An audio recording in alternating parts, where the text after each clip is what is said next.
महिषासुर का जन्म असुर रंभ और एक भैंस के योग से हुआ था, इसलिए उसका शरीर भैंस के समान काला और बहुत बलवान था। महिषासुर ब्रह्मदेव का भक्त था। अपने आप को सबसे शक्तिशाली बनाने के लिए उसने कई वर्षों तक ब्रह्मदेव की तपस्या की।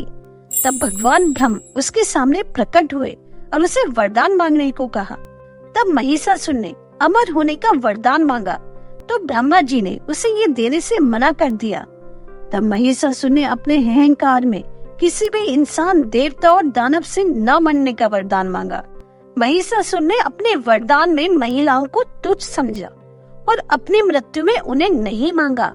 भगवान ब्रह्मा से वरदान पाकर महिषासुर अपनी असुर प्रवृत्ति के कारण उसका दुरुपयोग करने लगा और उससे सब पर अत्याचार करना शुरू कर दिया। उसके अत्याचार से सारे मानव देवता आतंकित थे। वो बेवजह मनुष्य को मारने लगा, देवताओं को तंग करने लगा।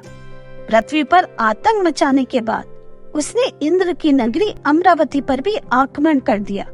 इंद्र को पराजित कर सारे देवताओं को स्वर्गलोक से बाहर निकाल दिया। सारे देवता परेशान होकर त्रिमूर्ति ब्रह्मा जी, भगवान शिव और विष्णु के पास सहायता मांगने गए। ब्रह्मदेव से मिले वरदान की वजह से स्वयं ब्रह्मा जी, विष्णु भगवान और महादेव भी असुर महिषासुर का कुछ भी नहीं बिगाड़ सकते थे। तब भगवान ब्रह्मा, विष्णु, महेश ने मिलकर एक योजना बनाई जिससे महिषासुर का वध हो सके। इसके लिए तीनों ने अपने शरीर के तेज से एक शक्ति पुंज उत्पन्न किया। उससे माँ दुर्गा प्रकट हुई। ये रूप अत्यंत भयानक था, जिसके 10 हाथ थे।